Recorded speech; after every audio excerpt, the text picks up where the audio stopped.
Welcome, everyone, to this episode of Macro Wealth Live. Now, if you could actually create generational wealth in turbulent times, as a matter of fact, you don't even have to be turbulent times because these strategies work on both sides of the equation. But obviously, the last couple months, we've been in some squirrely markets. The good news is that the market has recovered for the most part and has a good day in the market today. So that's very, very exciting for hopefully the next months to come. But if you could do that, create that generational wealth and not change your lifestyle or change your income, would that be a good thing? And the answer to that would be, of course. But what you need to do is you need to look at things in a different light because the way we've been taught, there's been a lot of misinformation out there and a lot of financial myths that have been presented to us during our whole lives, whether we're young, in college, after college, professional school, in our careers. And I'm very blessed and grateful to have the gentleman on the line tonight, Garrett Gunderson, because he's been the myth buster. He wrote a book a number of years ago, a couple decades, almost a couple decades, called Killing Sacred Cows, a New York Times bestseller, which is a very tough thing to do. And he's written numerous other books on this topic, on financial misinformation, as well as now generational wealth. But in order to do some of these things, you need to change your mindset. You can't necessarily look at things in the same light that you always have. And so hopefully by the end of this evening, you'll be able to say, hey, this is a different way of looking at it because Garrett has had many stages across the country, and he shared this information through many different companies and different places. And it's really a message that everybody should embrace and really sort of take it in hand because fortunately, he and I and Tim, my partner, were taught this from the same gentleman and similar mentors. And so it's been interesting sort of sharing this information through time. But in the next 45 minutes to an hour, we're going to have a good time going through this. And on behalf of myself, my partner, Tim Stride, as well as the Mockwell team, welcome, Garrett. Now, before we get into that, hold on here. We need to do a disclaimer. We need some house cleaning to do. This is not financial information. This this is not this is for educational purposes only. So if you have any type of questions or comments, you need to reach out to your financial advisor or your professional helps you to do these types of strategies. Or of course, we're always here to answer questions for you. And of course, past performance is not any guarantee of future results. Markets go up, markets go down. So there's no guarantee on rates of return. Now, before we get Mart, into the, just real quick, if you're trying to show a slideshow, we see your browser. oh my gosh, really? No worries. Should I reboot it all? I don't think we need to.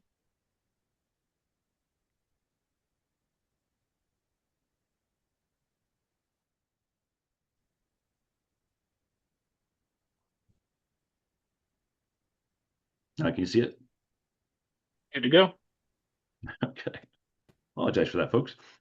So I thought this would be a great way to start out our presentation in that our company, Mac Wealth Management, one of our core values is is to be generous. And generosity is a very big piece of our equation. We incorporate numerous charitable strategies with what we do. And you're able to do that when you have purpose behind these strategies. And so one of the main people with Microsoft, his name's Akhtar Bashad. He invited me to do his podcast on living with purpose because he's sort of taken his whole career to a different level. And I thought that would be a really, really nice segue for Garrett because when you create generational wealth like Garrett helps people do and we help people do, you can actually give purpose to your money. And so we want to make sure that, when you're building wealth, that you always have that in the back of your mind.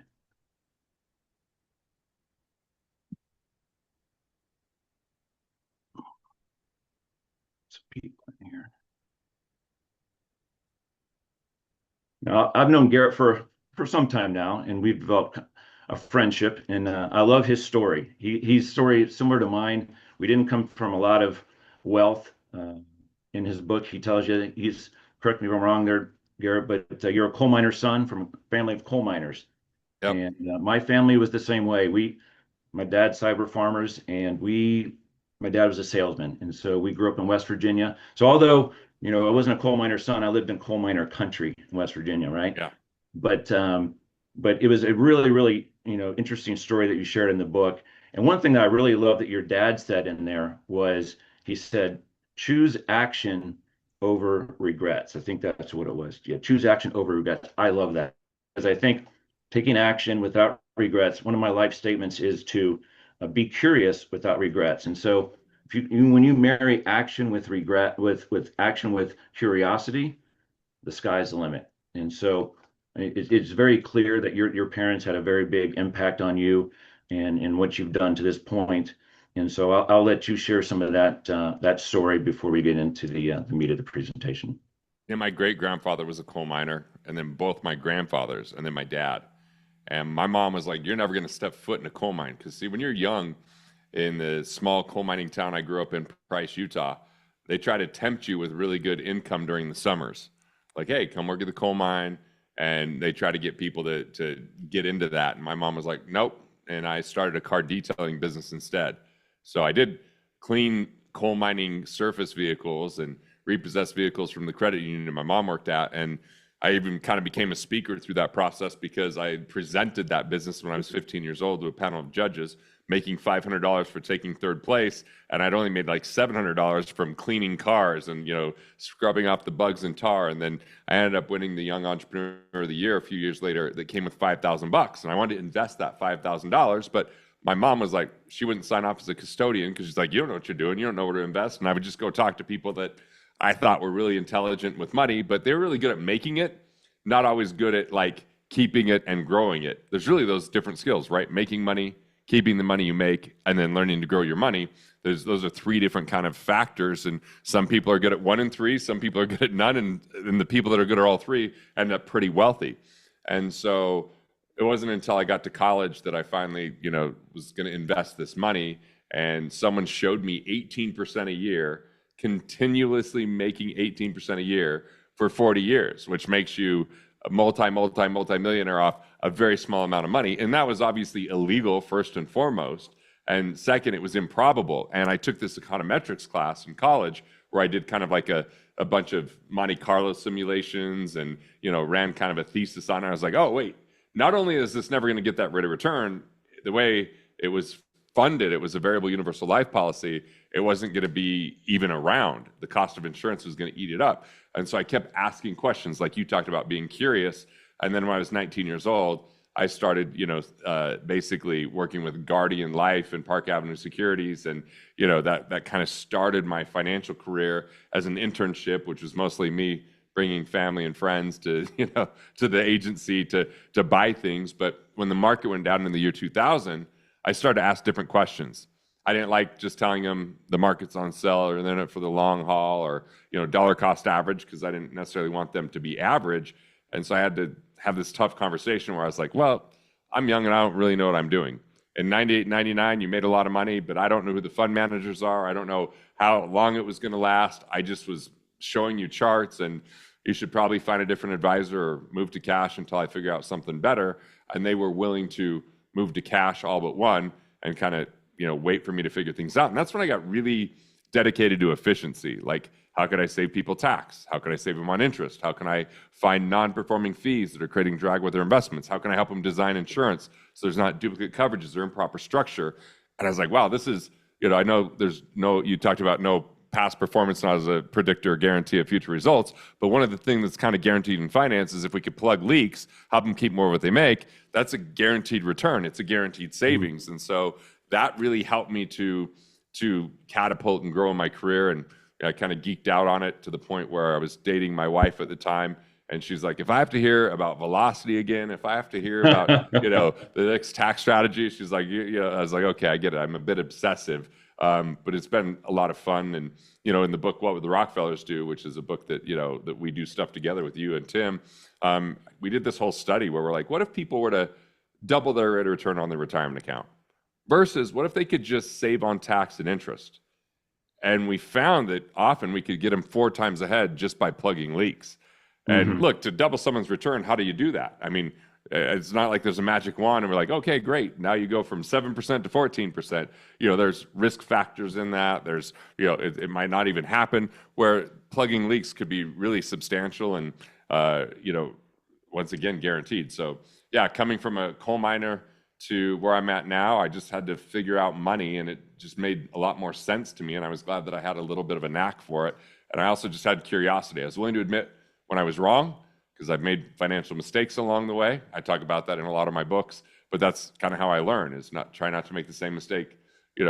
Again, a lot of people don't make the same mistake twice. They make it like 15 or 16 times. So if we can just point out and illuminate a little bit of the path, then people improve their cash flow, reduce their risk, and have more wealth long term.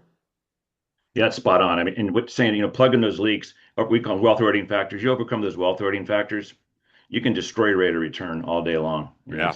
But it's just a matter of sort of figuring out those nuances of, how to do that. And by the way, if you need to contact Garrett, his Instagram's, at Garrett Gunderson. It's a B in the middle, Garrett B. Gunderson. Yeah. Oh, B's sorry. Boy. Yep. I had to even buy my own website. I had to buy GarrettGunderson.com. There's another Garrett Gunderson out there that owned it, Really? So I used to use my middle initial because of that. Wow. So. Okay. Those out there. So when we talk about, generational wealth, that means legacy, right? And so, Yeah. What does legacy mean to you? Well, to me, legacy begins with how we live. And so part of that is, having like family retreats. So even if someone doesn't have substantial wealth yet, they can start having wealthy habits that lead to, their heirs being more prepared. Like investing in our heirs could be having rituals, like when they're young. Maybe it's a morning ritual and a nighttime ritual. I used to, drive my kids to school and say, what are the 3 things that you're most grateful for? And what are the 3 things that would make today great? And, what are the beliefs you want to reinforce? And that would be our conversation. And at night, my wife would say, what was your high today? What was your low today? What did you learn? And so that's like a ritual. But then traditions are really helpful. Traditions like, we create really fun events like a summer Olympics, and then the family gets together and plays it. But then we have a dinner where we have 3x5 cards and ask important questions. And that can kind of help us establish the values for the family. And then really symbols is the last piece. And we actually built a family crest, and the kids were part of designing it. And my brother-in-law drafted and drew it. And then we actually built like a medieval, metal thing that goes above our mantle. And then we put it on our coolers. There's a crest, or on some of the Summer Olympic Games, you see the crest, and it kind of reinforces it. Just like every company has logos, every religion has some type of symbol. It's the same thing you can do in your family. So rituals, traditions, and symbols are things that you can start to reinforce even before you have substantial wealth. And when you do, now you've prepared your heirs for it, so that they're not just getting an inheritance. Your name means something. What do you stand for? What do you stand against? And the other part of legacy is obviously what you leave behind, but part of that could be non-monetary things, like a family constitution, which is, what are the signposts? What are the values? What are the lessons and philosophies that you want future generations to know, so they know who you are and, what mattered, and hopefully you don't have to make all the same mistakes again and again, like I talked about kind of in the opening.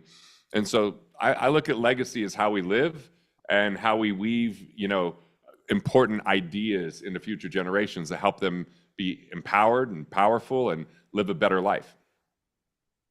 Absolutely love that. And that's a great pearl in that crest. I got to remember that. And before we got online here, I think is, we talked about, you have a, place away, a cabin. We have a cabin. Tim has a cabin, and, developing those relationships and those traditions. You can't. There's no value. You can't put a value on that. I mean, it's invaluable. I mean, it's just the most important thing. And then you sort of incorporate some of these things that you talk about in the book, sort of weaving those together, family constitution and those relationships. It's a game changer. I mean, your children and the future children will be sort of all in line with, what you're trying to, do for your family. And in the end, that's sort of what everybody wants, right? Right. And obviously you can have the financial structures with the proper trusts and the right type of insurance to perpetuate that wealth, and the trust could establish, not just dividing, distributing, and destroying that wealth. It could be there to preserve, protect, and perpetuate it, and be like a place where family members in the future might use it as a bank instead of going to the bank, and have preferred interest rates, and instead of just getting money at certain ages, there's now kind of an opportunity fund. I mean, there's a lot to think about with all that. But what's nice is we get to determine that. We don't have to just do what everybody else has done. And you can think about what's important to you, and then leave behind that set of values, as well as very tax efficient money, using like life insurance, for example. Yeah, and that's actually a perfect segue into the next slide, because it responds to me here. Whoops. So this is the book you just recently wrote, and we were honored, and thank you for asking us to write the forward to the book. And if anybody on the call, as you may remember, when you signed up, anybody on the call that would like a copy of the book, just put your email in the chat, and we will get you a copy. It'd be our privilege to do that. But you made the comment there, just want to do what other people are doing that are successful, and so it's the perfect name. It's like, I always thought in life, the successful people, you go after, follow the successful people, do what they're doing, whether it's sports, music, school, whatever it is, just use their methods and not have to necessarily reinvent the wheel. And so the title of the book is really, what would the Rockefellers do? Well, this is like one of the wealthiest empires or families in the history of the world. And so I always believe that, why don't we just do what they do, right? And and the problem is that mindset thing I talked about at the beginning, where it's you sort of have to think a little different way, because it does not fall in line with the traditional way of thinking, even though it can be economically verified and shown to be more valuable. So tell me a little bit about your thoughts of the book itself, and then we can talk a little bit about the method here in just a moment. Yeah, I mean, it's funny how I came up with the name, because I was a little bit younger at the time when I first wrote it, and then this is the updated version. And people used to call me Money Jesus because of my long hair, and when it was darker. And so I was thinking, what would Jesus do? What would Garrett? I'm like, what would the Rockefellers do? Because I was doing these webinars, and someone from the Rockefeller family office was on and was like, hey, what you're talking about is what the Rockefellers do. So I immediately got on the phone with her, started interviewing her, and started to unveil the process, started talking to attorneys and being like, wow, there were really like 2 core things the Rockefellers did, and then 3 peripheral things that matter. But I also, in researching it, I wanted to contrast them to a family that at one time had more wealth as a percentage of GDP than even the Rockefellers, and that was the Vanderbilts. And when Cornelius died, he passed all of his wealth to his eldest son, and he doubled their estate in 9 years. But after that was the last time that estate grew. It was decimated afterwards. The Vanderbilts, 54 years later, you had the first Vanderbilt that died broke. And, even Anderson Cooper is an heir of Gloria Vanderbilt and had to fake press credentials just to get the job that he has today. And there was no money that came into him. She had a little bit. And, what were the differences? Why are the Rockefellers having over 200 people benefit from the trust, but not creating entitled, spoiled brats? And so it really came down to having a trust. And they coined the term like own nothing, control everything. So a trust, whether it's a revocable trust for someone who's just starting out, whether it's an irrevocable trust like a domestic asset protection trust, which allows you to have the trust own the assets, but the distribution trustee can give you access to the assets while you're alive. So it can actually remove it from the estate, protect it from financial, predators and creditors, and ultimately give you still control over it.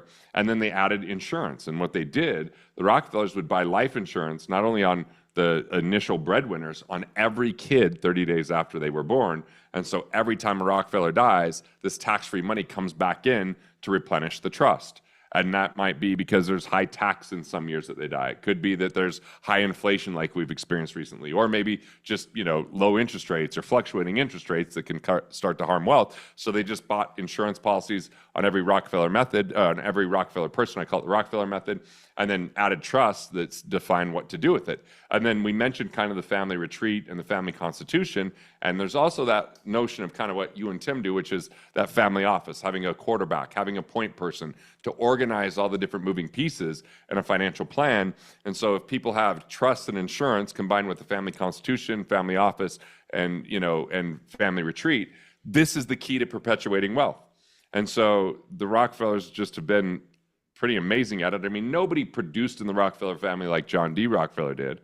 But instead of seeing that, shirt sleeves to shirt sleeves is what you hear a lot of times. People, even in Asia, they call it rice paddy to rice paddy. It's ultimately within 3 generations, most of the time the wealth is gone.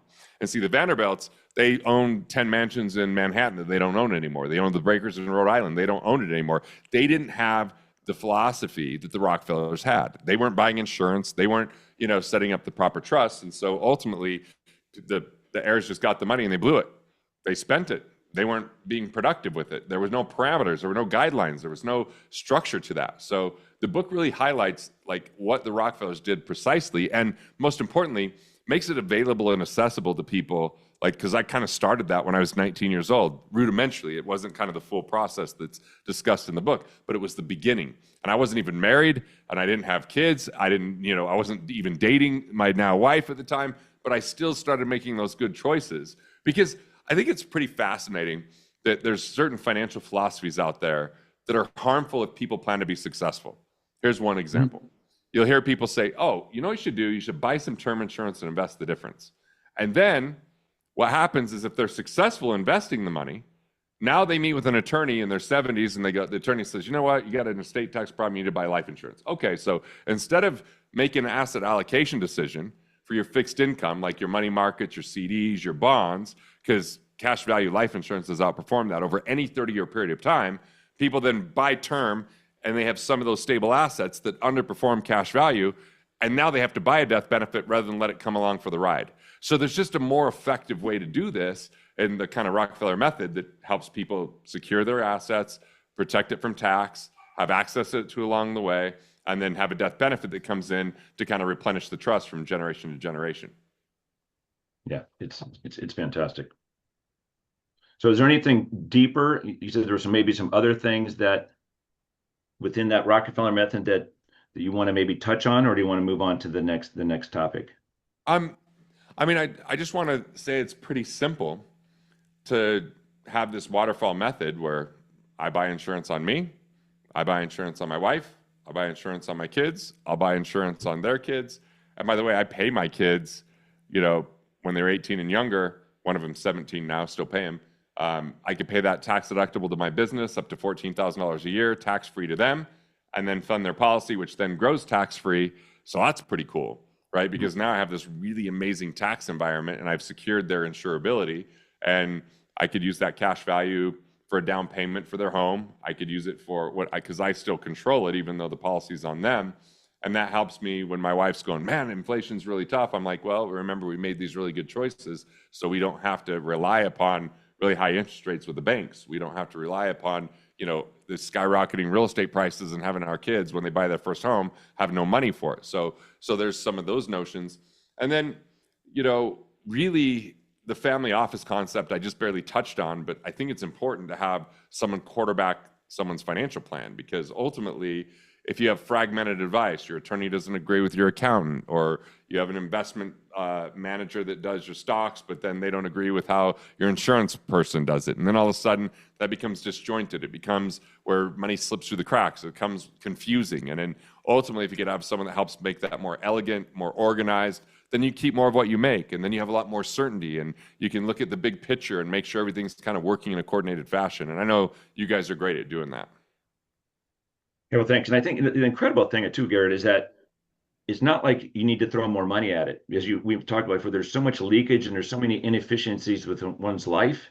You can have everything and more just by tweaking here, moving that there, and velocitize those things. And so there's many problems that occur through time when you do things, maybe like we'll talk about a myth in the future about just letting the money accumulate, because it creates a lot of other problems. And so the beauty of this method is you don't need to be Rockefeller to do it. You can be anybody to do it. You just have to have, sort of the prowess and the curiosity and maybe the quarterback to sort of walk you through it, so that Right.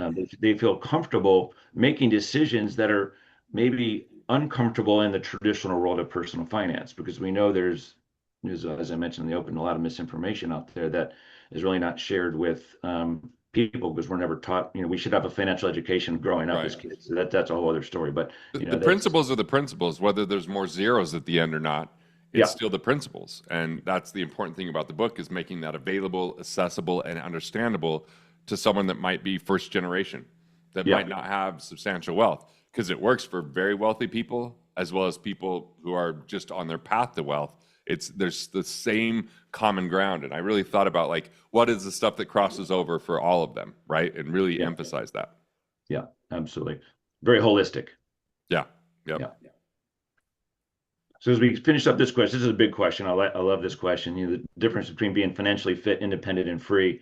In the healthcare profession, that's obviously the kind of the niche that we work in for the most part.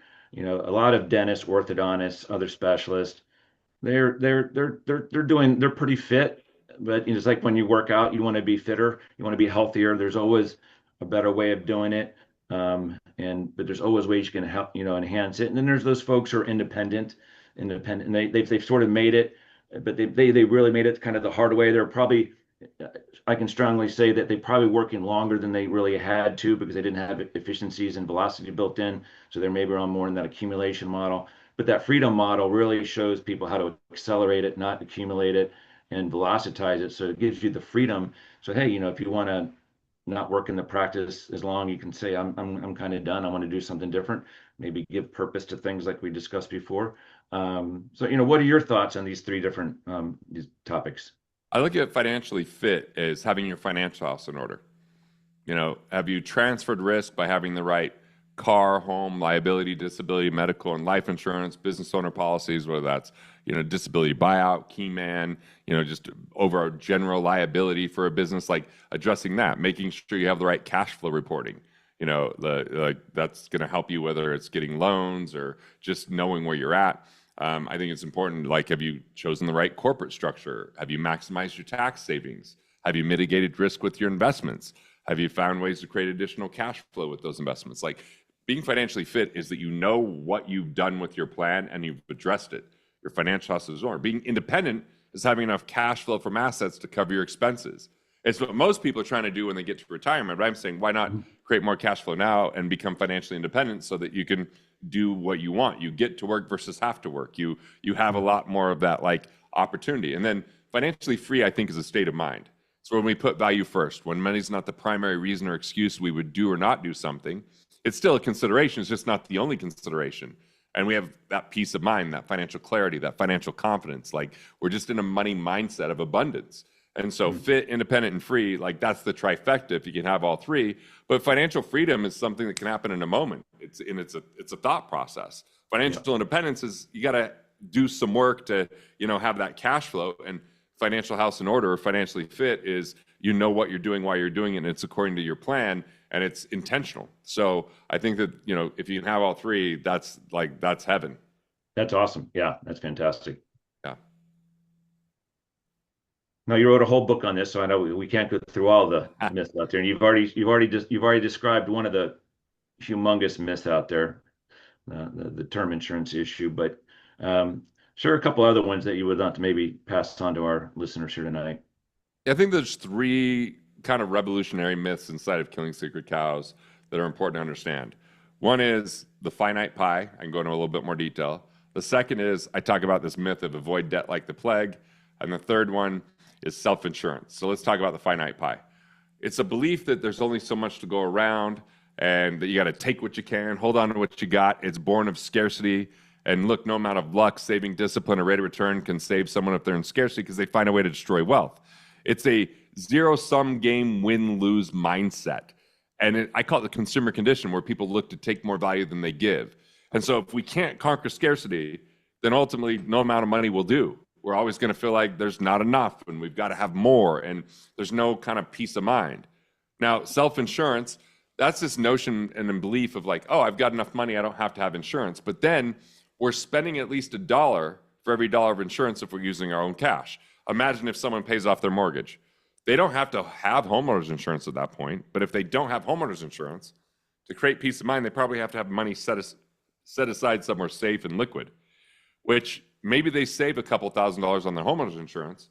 But what if they have to lock $1 million up that no longer, or what if they they can't utilize that million. They have to keep it so liquid and safe that they can't do something that's maybe more substantial and can earn a return. So even though they're saving a couple $1,000s, it might be costing them $10,000 or more in opportunity cost. And so this cheapest way to insure is to buy as much as you can for companies that are effective at transferring that risk. You're spending pennies on the dollar instead of dollar for dollar. And so that's a very big mindset shift, but it frees up your assets. And if the actual event occurs, the insurance indemnifies you versus losing the actual asset that was insuring it. It's really prevalent with life insurance. Imagine if someone goes, oh, I don't need insurance, I've got assets. Well, what if now you're worried about outliving your money? And now you're making sure that, what if you have a spouse that they don't outlive the money? So you got to keep that money locked away and only live off the interest, which means you don't have this opportunity to increase your cash flow 20%, 30%, 40%. Like, again, if we go back to that conversation of these attorneys saying, hey, now you have an estate tax problem. I know people that eventually have these assets that highly appreciate, business, real estate, stocks. And then one day they're charitably inclined, they can donate that to a charitable trust. But if they don't have insurance, they often have to buy insurance because when they die, the charity keeps whatever's left over. But if they already had insurance, they get to take the fullest, most cash flow, save on tax. I mean, it's inside of what Would the Rockefellers Do. And that self-insurance aspect is understanding it's a myth, it's an erroneous belief. And then finally, the avoid debt like the plague. Like, we're in a time where inflation has decimated people's money. And the reality is, it's a good idea for the government with inflation because they have 30 whatever trillion, it seems like, made up money at this point, like what, 37 trillion in debt? Play money. Yeah, and it's like, okay, well, to collect that much in tax is insurmountable. But to use inflation to their advantage, where every year that payment seems like less and less and less, because if it's a fixed payment, well, the payment feels like less because of inflation. So if you borrow money, you actually get the advantage of inflation when you borrow. But the thing is not to borrow to consume. That's the kind of debt you want to avoid. Mm-hmm. The key is, could it make sense to borrow $500,000 to acquire something worth $1 million? Most people would say, well, now you're $500,000 in debt. Actually, you'd be $500,000 in equity. See, if we just look at a balance sheet, assets versus liabilities, when we have more asset than liability, that's called equity. But half the time people call it debt because there's a loan against it. Mm-hmm. If I have a loan on this house of $2 million and it's worth $4 million, I have $2 million of equity, but everybody's going to say, oh, no, you're $2 million in debt. So this notion of avoid debt like the plague often has people not utilize inexpensive money to acquire more productive assets. But I get it. Some people are just not built that way. They might borrow and be speculative, and then they lose the money, and then they still owe on the loan. That would be dangerous. But on the other hand, to confuse equity and debt gets people to think, oh, I've just got to pay something off at the expense of building up more assets and creating more cash flow and building more wealth. And again, inflation actually helps you with loans. It hurts you with wages. And so it's important to acquire assets that when there's inflation, those assets go up in value. Yeah, absolutely. It's one of those things I'll say, don't pay off debt at the expense of your wealth, right? I mean, I love that. Yeah, that's well said. And there's so many pundits out there talking about that, and it's unfortunate because it's at the detriment of the consumer there. Yeah. And I said, you mentioned in your book too, self-insurance is a fallacy. And it's, once again, if the Rockefellers and these Uber people are doing what you're saying, and everybody else is doing the other type of thing, they're hurting themselves by not sort of doing these things. And it's and the whole concept of maximization, being certain that you have things maximized to its fullest extent, is because if something will occur, that's what you would want to have. And if someone, you lawsuit or disability, you want to be maximized to its fullest extent. I always look at it this way: insure the catastrophic, not the inconsequential. Yeah. So I see people all the time that have low deductibles on their home and their car, but then they don't have an umbrella policy. I'm like, well, raise your deductibles to buy the umbrella policy. You'll have $1,000 of exposure by raising the deductible, but you'll transfer $1 million of risk. And it's like, I'd rather not insure $900 to have $1 million of coverage, where most people are, they're insuring inconsequential things. It doesn't make sense to have insurance on things you could pay cash for today and go to sleep at night. What you want to insure is the things that you'd go, oh, wow, that's a dent. That really hurt. I'd hate losing that. Insure those things, transfer that risk, but then take care of the small things on your own. Absolutely. And that's why cash flow is so important too, liquidity, right? Yes. You have that bank of cash, wherever that liquidity may be held. So you've earned the right to have higher deductibles. You don't need to have that, if things are tight, then you have to have lower deductibles. That's not good management. And so, cash flow management is just an essential piece of the puzzle as well. Totally. Totally. Well, awesome. I don't know if there's any questions in the chat or not. Let me see here. There's something, let me check here. All right, good. So we've got a lot of books to give out, which is awesome. Love it. So everybody will get a book. If you want a book, just put your email in the chat, or you can reach out to us directly. We also have a free legacy course through Garrett, and so if you'd like to get the course and look at it, and there's a workbook and such, there's gonna be a couple scanning your QR code phone here if you'd like. Yep. So you can scan that, and That's got the family constitution, like how to build that. It's got how to set up your family retreat. It's got how to pay your kids and get your basic legacy planning. So it's really useful to apply some of the things we're talking about philosophically here. yeah. And then,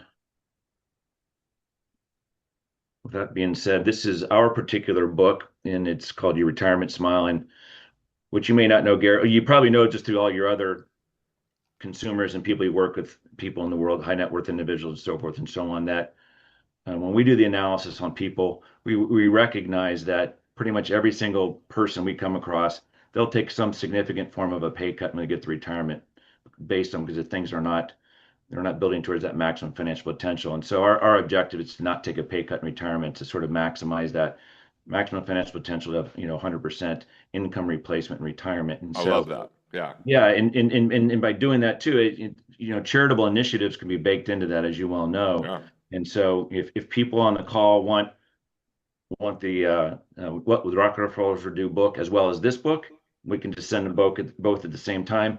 Many of our clients are already on this call, so they don't need the book. But if you want a book, just let us know. We'll send you out a book as well in that same box. Hold on, a couple more people in the waiting room here. And someone asked about what kind of trusts. So there's revocable living trust. That's great for people that are kind of starting out, probably not worth $1 million or more. And then there's irrevocable trust, like a domestic asset protection trust. I like the domestic asset protection trust versus offshore. Offshore used to be a bastion of where people would go because that's where the real asset protection was. But in 2013, the United States was like, we hate seeing all this money go over to the Cook Islands or to Nevis. So why don't we make better rules in the United States to keep the money here? And it's a lot more affordable, a lot less onerous. It doesn't have as much precedent where you don't see as many, case law to see what's going on. But an asset protection trust, you can own your insurance, you can own your assets, and basically it protects after 6 months or 3 years, depending on which state you're in or you set it up in. That's when it's protected from creditors, because now you don't own it, the trust owns it, but you still can get access to it through the distribution trustee. And that distribution trustee, you can fire them if you don't like what they're doing and hire another one, which gives you control without owning the asset, therefore keeping it very protected. But, I started out with a revocable trust because I was living in an apartment and didn't have a whole lot of cash. And then as time went on and my business became more successful, I moved to an asset protection trust. And, that's allowed me to continue to grow all my assets and my businesses inside of it without having to file every time. And it's been really effective. So it's important to talk to an attorney and understand kind of what your situation is and what makes the most sense. But a revocable trust doesn't really do anything for you while you're alive. It kicks in after you die. There's certain ways that get designed that you can pass on twice as much without taxation. There's also provisions that protect the money, because I've, been a trustee before when someone died, and you'd be amazed how many people come looking for money afterwards or say that, oh, we were going to do this thing. And and they know that money's there maybe from insurance or something. So it's really important to have this trust that kind of outlines what you want to have happen to protect that money, and to also, have instructions for your heirs. Yeah. Any other questions in the chat? I didn't see one roll through there. Okay. Looks like a And lot of books. A lot of books. That's yeah, good. well, this book, unfortunately, we can't give out because this book I wrote a chapter in it for with Joe Foster. He's the founder of Reebok, and all the proceeds go to a school in Uganda. So it has to be on Amazon. So if you guys go out and buy the book, it goes to the charity over in Africa. And if you don't know Joe Foster, he's a great guy. I was invited to his 90th birthday party last 2 weeks ago down in Florida, and it was super cool. I never wore Reeboks. I don't know if you what shoe you wear there, Garrett, but I had the Reebok pumps back in the day. You know, there you I had the go. pumps. There you go. But the lady made a shoe box with the British flag, of course, with the Reebok shoe on the top, and that's all cake, and it was like really really tasty. So yeah, Nice. so what? And he's got a number of other books. That was the first one. There's two other ones, and so they're always looking for folks to contribute for their particular causes. And then finally, a number of the folks here on the call have been at our annual event that we have every year in Chicago. This year it's called Wealth Unlocked, and it's typically in September. And we usually go to a Cubs game after that, but we had to move it because I'm speaking at Orthopreneurs meeting in Caesar's Palace, and then at there are Pearls in Cape Canaveral, and that same couple weeks later. So we had to move it to November, so it's not as nice in Chicago, but it's going to be an awesome event. If you want to register, the flyer was sent out last week, so we're pretty confident this year it's going to be filled up. So if you want to, be part of that, then go ahead and scan that. If you need me to go back, I can go back. But the speakers are coming are phenomenal speakers. One of them is Tony Robbins. Tony Robbins wrote this book with Christopher Zook called The Holy Grail of Investing. It's a fantastic book. Chris Sidey's like, make a difference. So hopefully these things are making a difference, like what Garrett's doing with his book. But Christopher Zook's going to be speaking on private equity investing, and we've got some people market analysis as well as cash flow management. One of the technologies that we've incorporated that Garrett's well aware of, we made a comment a couple of minutes ago about the importance of cash flow. There's this group out there that has created an amazing technology that I believe is going to be a game changer in the world of personal finance, because you can show that the savings rate is more important than a rate of return. Of course, you want both, but when you incorporate both those pieces of the puzzle, it's very powerful. So one of the gentlemen is going to be speaking on that. And of course, we have our normal cryptocurrency. That's obviously a very hot topic. So John Sarson will be back with us, as well as Roger. He'll be talking about tax mitigation strategies to decrease your tax liability above and beyond sort of the traditional things that your normal CPA usually presents to you. If you need to contact us for any reason, it's pretty simple. It's just our names. My name's a little bit different. It's Mart. I'm one as short as Smart, so it's M-A-R-T, not K. And it's macro-wealth.com. And Tim, Seth, and Cindy, if you'd like to have an appointment with us and talk through some of these things further, this is our Calendly link. And you can schedule a short meeting or just have a conversation. So with that being said, if there aren't any more questions or comments, thanks everybody.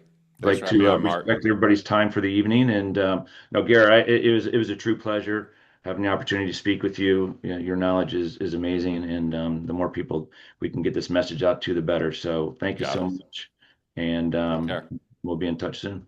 All right, bye everybody.